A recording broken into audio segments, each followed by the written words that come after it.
Molly May, will you come out to play? Your smile takes the edge off of the day, and you're a light that brightens. This is Molly May, a Bod Pause Pod and other nice stuff with me, Molly May. Hi, Travish. It's me. It's Molly. And today we're going to fucking start with a text from my mom because I am wholly here talking into the microphone without any kind of notes in front of me. And usually I'm a little bit prepared, but here today, and I'm going to read it. Okay, I'm going to read this text. I'm not going to comment because this is like, you can't fucking make this shit up. And I think it says a lot of things. Mom, I love you.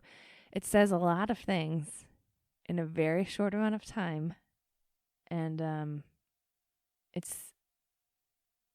think it's too important to just sit inside my phone forever. And so, like, I probably would have put it on the internet, but I'll also read it out loud on this podcast. Tuesday, 6:03 a.m. This is from my mom. Hey, I will buy you a wig while your hair grows out. Not that it looks bad. I actually like it. Just want you to feel okay and not have to cut it. That's what the Kardashians do. My response. Mother, you're literally actually insane. Her response. Don't be mad at me. Just love you. Just think about it. Offer will be good forever. I said, maybe if I ever need a wig, I'll take you up on it. She said, 'Kay. We're just gonna let that breathe a little bit. I want to talk about the song of the week, which is Vintage Trouble's new My Whole World. Am I saying it right? My Whole World Stopped Without You.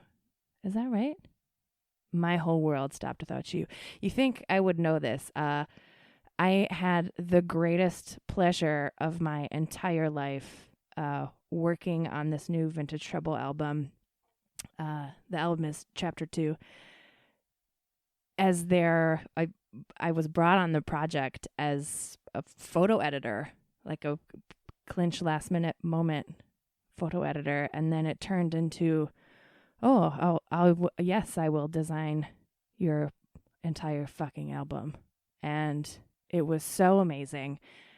And like, as I speak right now, they are at their album release launch party. So this feels like full circle, very kismet, like I'm in LA partying my ass off.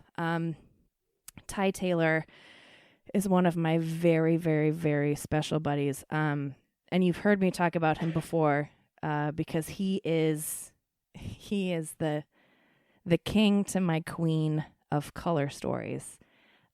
He's the one that I talk about when I'm like, oh, my buddy texts me and we'll like exclusively text each other these photos of palettes that are insanely inspiring to us. And what Vintage Trouble did, so they recorded in the Cayman Islands. And I don't know if the color story that they came back with for the album was solely out of their moments spent together in the Cayman Islands, or if it was like their individual palettes that just came together. But it's so fucking gorgeous. Like, they opened up, oh my God, like this lusty color palette for me to work into. And it's just, it's a color story that's like so evolved, and it's so insane. I love it so much. And so the album is like a studio version, and it also comes with the full acoustic record. So we did just like the same thing, but it's mirrored in black and white and grayscale. and I'm really excited for them, and it's an entire evolution of look and sound and even like how the guys are dressing on stage. It's so fucking exciting. And so I feel like this week I have been getting dressed for Ty Taylor every day and texting him my outfits every morning. And this morning he was like, "This is my favorite Molly May outfit that I've ever seen. This is so great." So what I'm wearing today is my full what I can't take off this week is for Ty Taylor. It's my my lavender corduroy suit pants, right? Like I've talked about that suit before. And I'm just wearing a fucking like, it was a grayscale. It's my favorite gray men's t-shirt that I bought from Urban Outfitters in 2008. And it's not like t-shirts. It's like the vintage fabric of a t-shirt and not like the new kind of t-shirt. So it's like thickly woven, right? Like it feels really good. And it just says there's more to life on it. And I wear it at least once a week since 2008. It's been pajamas. It's been worn under blazers, all of the above. And then I put a leopard blazer over it. And I'm like, here I am. Like I have had all of these things in my closet forever, but I got dressed with a particular person in mind. Like, what would Ty Taylor do in my closet today? And I'm like, he'd be fucking funky. And I did, and it was great. And he's like, yes, that's the best. That's the best. And so I just like this album. Give it a listen. I think it's incredibly evolved, and I love it, and I love them, and they're such an amazing group of guys. And I'm still so floored that they included me in this project to work on it in this capacity. And I like, it's like fucking pinch me. Like they made a music video that has my artwork in it. It's so insane. Like they work with this label, McGee Entertainment, that's like the Kiss, the Who. I don't Google it. But like these guys, so my name is in these credits, and they giving me the copy, and they're like, special thanks to Seth Meyers, David Letterman, Whoopi Goldberg, Molly May, Jay Leno, and I'm like, what the fuck is what?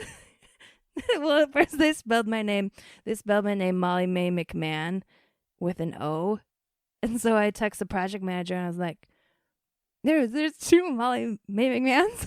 They're like, no, that's you. I'm like, I'm between fucking Seth Meyers and Jay Leno and what oh, and then like a paragraph down, it's Lenny Kravitz and the Dixie Chicks and the Who, and I'm like, I fucking beat Lenny Kravitz. That's insane. No, it's fucking insane. Yeah, I'm just gonna take that moment. That was like, that's like better than when I saw Chrissy Teigen in real life. Like way fucking better, way fucking cooler. I'm really feeling myself right now. That's really cool. The music video is Do Me Right, and it's like, oh, it's vintage in like a new vintage way. It's so good. And I FaceTimed Ty right after it, and I was like, dude, this is the best music video you've ever done. He's like, oh, Molly, I directed it. And I'm like, fucking yeah, you did. Duh, you did. That's so good. But it harkens back to the initial iPod commercials, like the silhouette dancing. Oh, and they do it so good. I just love it so much. But the song, My Whole World Stopped Without You, it's like a new kind of ballad.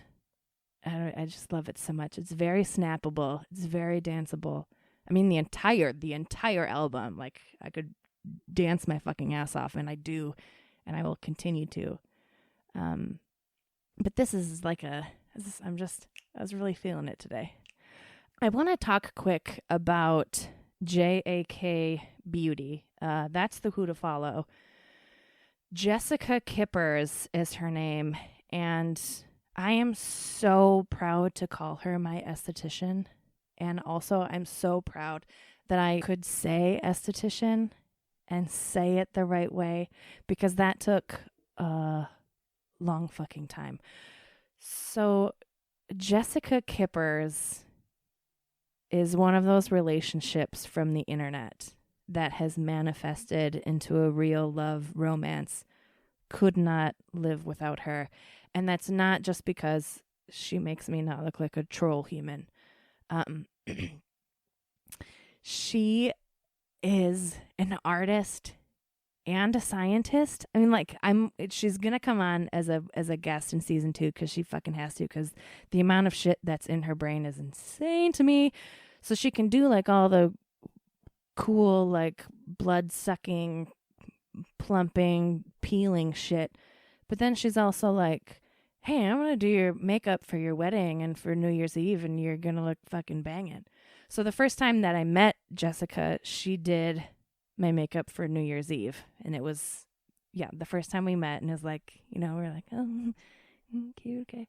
And then I became obsessed with her, and I have been doing eyelash extensions. I mean, this is the third esthetician that I have had, and she is hands down the best in the biz. And eyelash extensions, honestly, is just like, they take a tweezers and glue on an eyelash. It's like, oh, she has to come on, because I'm just like scissoring my fingers together trying to figure out how to talk about what I want to talk about. It's interesting, I have a podcast when I'm such a visual. My fingers are literally just fucking right now. So I had her do a Derma peel the other day. And I have been, not a Derma peel, a Derma plane and an enzyme peel. And so, you know, I've been shaving my face for a good 6 months now, and I'm like, she's not going to get anything off, and she's going to be so shocked. You guys. So dermaplaning is like, she wears like the serial killer gloves. They're like the black latex gloves. And then she has this razor.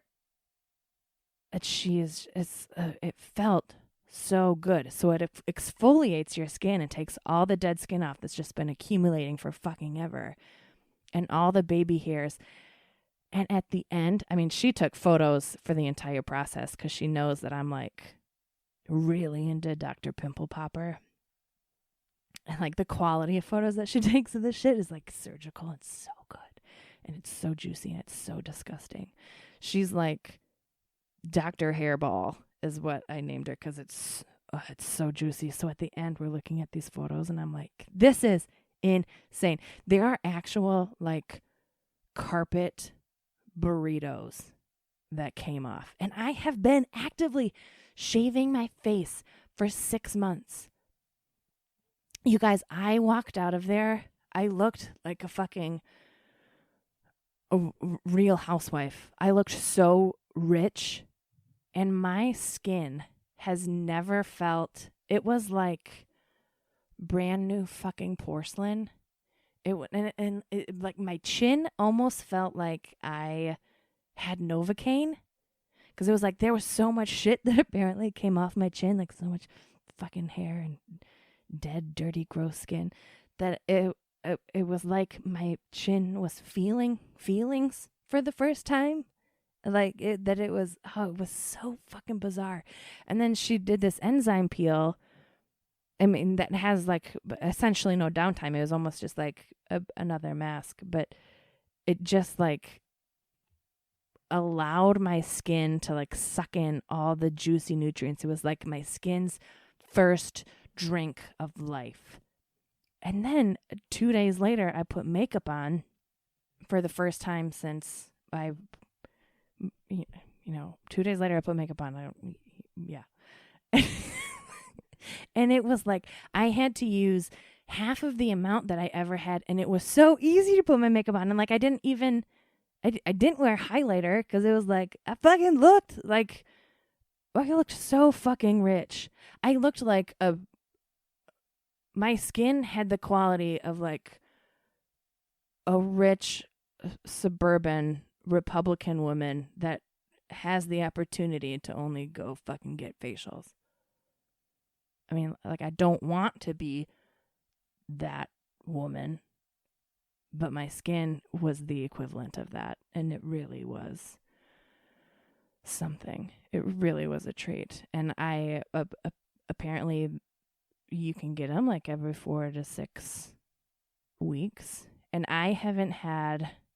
Some people have problems with breakouts afterwards, but I've just had like the regular, Mercury retrograde, getting my period kind of zits. So, no, I'm gonna be I'm getting that shit for life. I'm just sitting here stroking my face like, it's 2 weeks too soon to go back. I want Jessica Kippers to move in. And she's like, God, she's so fucking cute.